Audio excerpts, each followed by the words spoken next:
Hello नमस्कार दोस्तों, स्वागत है आप सभी का हमारे डेली क्वेश्चन के पार्ट 4 में। यहाँ पर आप सभी के लिए टेक्निकल क्वेश्चंस कराए जा रहे हैं जो कि आप सभी के लिए बहुत ही ज़्यादा महत्वपूर्ण होने वाले हैं। यदि आपका फीटर, टर्नर या फिर मशीनिस्ट का आईटीआई या फिर सीआईटीएस एग्ज़ाम होने वाला है।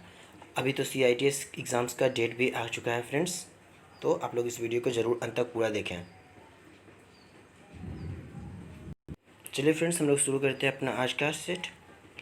फर्स्ट क्वेश्चन में पूछा गया है, कोण मापने के लिए साइन बार की लंबाई कैसे ली जाती है। साइन बार की लंबाई कोण मापने के लिए कैसे ली जाती है। ऑप्शंस देख लेते हैं।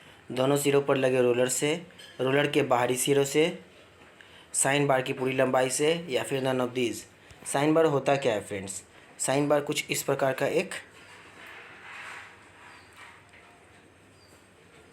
मेजरिंग टूल है जिसके द्वारा हम लोग किसी एंगल को मेज़र कर सकते हैं।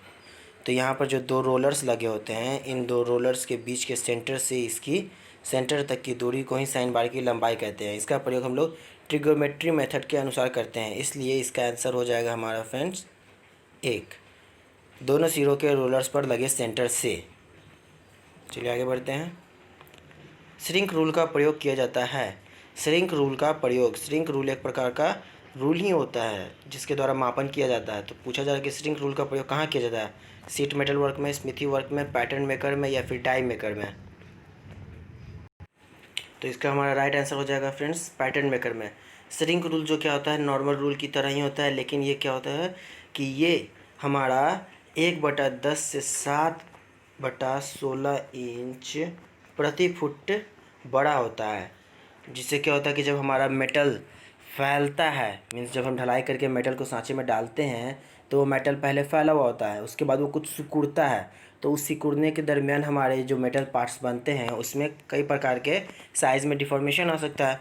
तो इसीलिए श्रिंक रूल का प्रयोग किया जाता है, जिससे कि वह पहले से ही उसके श्रिंकेज के अनुसार शीट मेटल में ढालने के लिए वो बना होता है। चलिए आगे बढ़ते हैं। साधारण बैरोमीटर में कौन सा द्रव होता है। पूछा जा रहा है बैरोमीटर में कौन सा द्रव होता है। बैरोमीटर हमारा जो कि वायुमंडलीय दाब को मापने के लिए प्रयोग किया जाता है। पूछा जा रहा है कि उसके अंदर कौन सा द्रव भरा होता है। ऑप्शंस देख लेते हैं। जल, पारा, अल्कोहल या ऑल ऑफ दीज। तो हमारा जो राइट आंसर है वो हो जाएगा पारा। साधारण बैरोमीटर के अंदर पारा भरा होता है।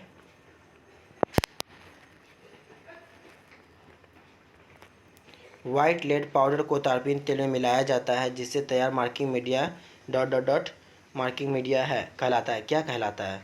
वैसा मार्किंग मीडिया जो हमारा व्हाइट लेड पाउडर और तारपीन के तेल को मिलाकर बनता है उसे हम लोग क्या कहते हैं। White wash, red lead, Persian blue या फिर नन ऑफ दीज। तो हमारा जो राइट आंसर होगा वो होगा पर्शियन ब्लू। वैसे यहाँ पर ये सभी क्या है फ्रेंड्स, एक प्रकार के मार्किंग मीडिया ही हैं। तो हमारा जो पर्शियन ब्लू है राइट आंसर हो जाएगा, और यह फिनिश्ड सरफेस के ऊपर प्रयोग किया जाता है। चलिए आगे बढ़ते हैं। आगे पूछा गया है स्क्रैपर के बनाया जाता है। स्क्रैपर किसके बनाए जाते हैं। High carbon steel, cast steel, stainless steel या फिर माइल्ड स्टील। तो हमारे जो स्क्रैपर होते हैं फ्रेंड वो होते हैं हमारे टूल स्टील के बने, टूल स्टील के। ओके, हमारे जो स्क्रैपर होते हैं वो टूल स्टील के बनते हैं। लेकिन कुछ स्क्रैपर को हम लोग फाइल जब हमारे ब्लंट हो जाते हैं, फाइल हमारे ख़राब हो जाते हैं, तो उसे ठीक करके हम लोग स्क्रैपर का भी निर्माण करते हैं। और हमारा जो फाइल होता है फ्रेंड्स वो बना होता है किसका। हमारे जो फाइल होते हैं वो बने होते हैं हाई कार्बन स्टील के। किसके। हाई कार्बन स्टील के। तो हमारा यहाँ पर राइट आंसर जो हो जाएगा वो हो जाएगा हाई कार्बन स्टील। चलिए आगे देखिए। आगे पूछा गया माइल्ड स्टील की चिटिंग, यहाँ पर चिपिंग होगा फ्रेंड्स। माइल्ड स्टील की चिपिंग करते समय चीजल का झुकाव कोण रखा जाता है। माइल्ड स्टील के द्वारा मीन्स माइल्ड स्टील का कोई जॉब है उसके ऊपर अगर हम लोग चीजल से के द्वारा चिपिंग कर रहे हैं तो चीजल का झुकाव कोण कितना होना चाहिए। ऑप्शंस देखते हैं। 37, 32, 35 या 34.5। तो हमारा जो राइट आंसर होगा फ्रेंड्स वो हो जाएगा 34.5।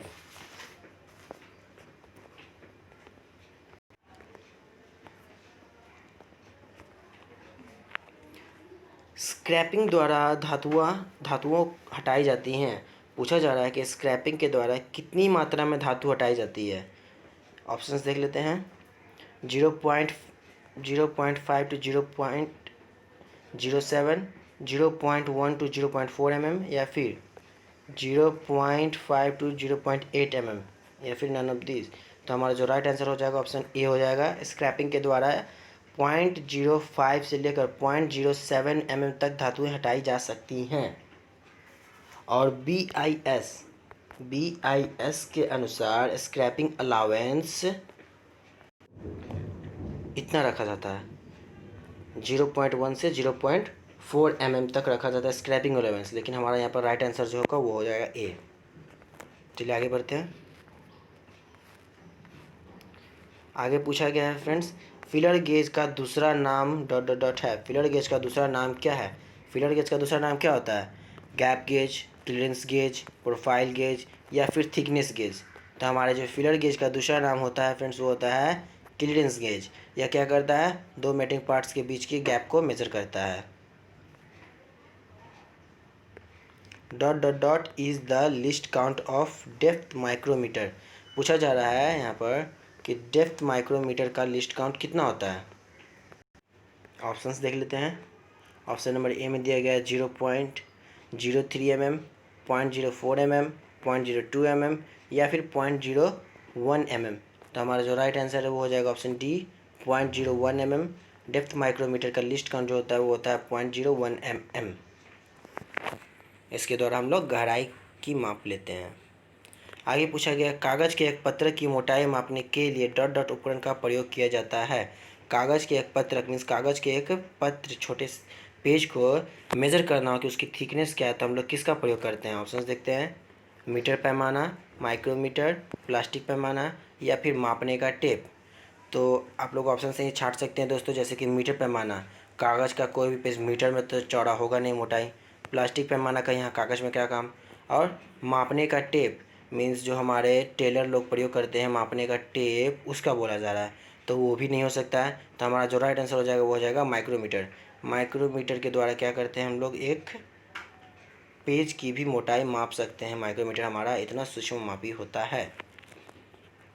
आगे पूछा गया है, कार्बोनाइजिंग लॉ का प्रयोग किसके वेल्डिंग के लिए किया जाता है? कार्बोनाइजिंग जो लॉ होती है उसका प्रयोग किस चीज़ की वेल्डिंग के लिए किया जाता है? तो ऑप्शन देखते हैं। ऑप्शंस में दिया गया है स्टील और कास्ट आयरन, उपग्रह जैसी कठोर सतह बनाने के लिए,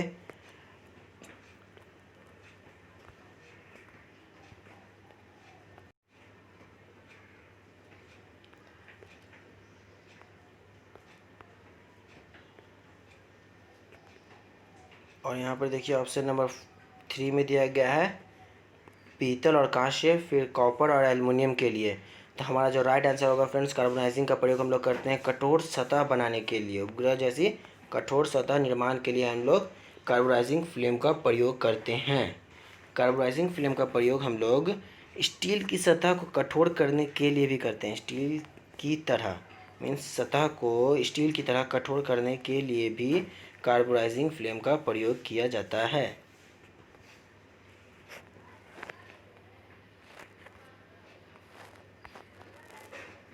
यहाँ पूछा गया, ढलवे लोहे की चिपिंग के लिए कोल्ड चीजल का कटिंग एंगल होता है। ढलवा लोहा है मीन्स कास्ट आयरन, उसके ऊपर अगर हम लोग चीजल के द्वारा चिपिंग कर रहे हैं तो पूछा जा रहा है कि ये चीजल मीन्स जो कि यहाँ पर बोला गया है कोल्ड चीजल, तो कोल्ड चीजल का जो कटिंग एंगल होगा, कोल्ड चीजल का जो कटिंग एंगल होगा वह कितना होगा? 90 डिग्री, 60 डिग्री, 55 या फिर 30। तो हमारा जो राइट आंसर हो जाएगा वो हो जाएगा 60 डिग्री। ओके, कोल्ड चीजल का कटिंग एंगल 60 डिग्री ही होता है फ्रेंड्स। अलग अलग मेटल्स के द्वारा ये अलग अलग भी हो सकते हैं। चलिए, what is the colour of acetylene cylinder? What is the colour of acetylene cylinder in oxy acetylene gas welding? पूछा जा रहा है कि ऑक्सी एसिटिलीन गैस वेल्डिंग के अंतर्गत जो एसिटिलीन सिलेंडर होती है उसका कलर कैसा होता है? कलर कैसा होता है? रेड, मैरून, ग्रीन या फिर ब्लैक? तो पहले हम बता दें फ्रेंड्स कि ऑक्सी एसिटिलीन गैस वेल्डिंग के अंतर्गत एक सिलेंडर होता है एसिटिलीन सिलेंडर और दूसरा सिलेंडर होता है ऑक्सीजन का सिलेंडर। ओके, तो जो हमारा जो ऑक्सीजन का सिलेंडर होता है वो उसका कलर होता है ब्लैक, और हमारा जो राइट आंसर है एसिटिलीन सिलेंडर का उसका कलर होता है मैरून। यहाँ पूछा जा रहा है ब्रेजिंग के लिए फ्लक्स होता है। ब्रेजिंग के लिए कौन सा फ्लक्स प्रयोग किया जाता है? Zinc chloride, borax, aluminium chloride या हाइड्रोक्लोराइड। तो हमारा जो ब्रेजिंग होता है उसके लिए एकमात्र एक ही फ्लक्स है, सिर्फ एक ही फ्लक्स होता है जिसका नाम है बोरेक्स। सोल्डर का टाँका पर खुलता है। जो सोल्डर होता है उसका टाँका कितने डिग्री सेल्सियस तापमान पर खुल जाता है? ओके, ये एक्स कितना डिग्री सेल्सियस तापमान पर खुल सकता है सोल्डर का टाँका? तो ऑप्शंस देखते हैं 200, 425, 250 या फिर 180। तो हमारा जो सोल्डर का टाँका होता है फ्रेंड्स वो खुल जाता है 425 पर। 425 डिग्री सेल्सियस पे हमारा जो सोल्डर होता है, सोल्डर का टाँका खुल जाता है। सोल्डर क्या है? तो सोल्डर एक सेमी परमानेंट जॉइंट है। यहाँ पूछा जा रहा है फ्लेम कटिंग में टॉर्च हेड का कौन होता है? फ्लेम कटिंग में जो टॉर्च होती है उसका कौन पूछा जा रहा है। जैसे कि मान लीजिए आप अगर एक कटर है, इसके अंदर से आप लोगों ने गैस प्रवाहित किया और यहाँ से नोज़ल पर से ये निकल रहा है गैस, और हमारा क्या कर रहा है, जॉब में एक कटिंग कर रहा है। तो पूछा जा रहा है कि फ्लेम कटिंग का जो ये नोज़ल होता है ये कितने डिग्री कोण पर बना होता है, ये कोण कितना डिग्री होता है। तो यही कोण पूछा गया है। तो ऑप्शन देखते हैं 60, 65, 75 या फिर 70। तो हमारा जो राइट आंसर हो जाएगा वो हो जाएगा हमारा 75 डिग्री होता है उसका कोण फ्रेम कटिंग के लिए। ब्रेजिंग का जोड़ पर खुलता है। ब्रेजिंग जो होता है, ब्रेजिंग का जोड़ मीन्स ब्रेजिंग जो हम लोगों ने दो पार्ट्स को ब्रेजिंग के द्वारा जोड़ा, तो कितना डिग्री सेल्सियस तापमान पर वो खुल सकता है। तो हमारा जो राइट आंसर होगा, ऑप्शन देख लेते हैं 200, 425, 600 या 950। हमारा जो राइट आंसर होगा वो हो जाएगा 950। ब्रेजिंग का जोड़ 950 पे खुलता है और हमारा जो शोल्डर था, शोल्डर का जोड़ 425 पर खुला था। ओके, चलिए फ्रेंड्स आगे देखते हैं। ड्रिल जिग के बुश के बनाए जाते हैं। ड्रिल जिग का जो बुश होता है वह किसके बने होते हैं? ऑप्शंस देख लेते हैं हम लोग। Mild steel, tool steel, cast steel या फिर कास्ट आयरन। तो हमारे जो ड्रिल जिग के बुश बने होते हैं वो बने होते हैं टूल स्टील के। और ड्रिल जिग क्या होता है? यह एक प्रकार का डिवाइस है जो हमारे जॉब को क्लैंप और गाइड भी करता है। स्कूटर का प्लग पूछा जा गया है। स्कूटर का प्लग खोलने के लिए कौन से स्पैनर का प्रयोग किया जाता है? स्कूटर का प्लग खोलने के लिए कौन से स्पैनर का प्रयोग किया जाता है? तो हमारा देखते हैं options. Double end spanner, tubular spanner, ring spanner या फिर रिंच, पाइप रिंच। तो पाइप रिंच तो होगा नहीं, पाइप रिंच को हटा दीजिए क्योंकि स्पैनर पूछा गया है। चलिए बाकी ये तीन ऑप्शंस में देख लेते हैं कौन सा होगा। तो डबल एंड, ट्यूबलर और रिंग स्पैनर। तो हमारा जो राइट आंसर होता है वो होता है tubular spanner, tubular box spanner. ये क्या होता है? कुछ इस प्रकार का होता है, इसके अंदर खांचे कटे होते हैं और ये यहाँ से इस तरह से लगा होता है। ये बॉक्स टाइप में होता है जो हमारे एक प्रकार से होल में एंटर करता है और अंदर जाकर नट को खोल सकता है। चलिए हमारा आज का लास्ट क्वेश्चन देखते हैं फ्रेंड्स। हमारा आज का लास्ट क्वेश्चन में पूछा गया है कि नन रिटर्न वाल्व का दूसरा नाम होता है। नन रिटर्न वाल्व का दूसरा नाम क्या होता है? यह पाइप से क्वेश्चन पूछा गया है, पाइप चैप्टर से। Gate valve, reflex valve, globe valve या फिर ऑल। तो हमारा जो नन रिटर्न वाल्व का दूसरा नाम होता है वो होता है रिफ्लेक्स वाल्व। अब ये नन रिटर्न वाल्व होता क्या है? तो हमारा जब मान लीजिए पाइप है एक प्रकार से, या गैस पाइप हो या फिर किसी भी प्रकार का पाइप हो, उसमें इस प्रकार से एक स्टील के द्वारा लगा होता है। अगर इस तरफ से पानी आ रहा है तो पानी आते समय ये झुक जाता है, पानी आगे चला जाता है। बट अगर पानी को वापस आना होता है तो उस समय क्या करता है, ये खड़ा उठ जाता है, जिससे कि क्या होता है, ये पानी के प्रेशर से उठ जाता है, जिससे कि ये एक प्रकार से उसके लिए अवरोध हो जाता है। और ये हॉरिजॉन्टल में से ज़्यादा इस प्रकार से बना होता है ताकि पानी ऊपर तो जा सके लेकिन ऊपर से नीचे ना आ सके। ओके, धन्यवाद दोस्तों।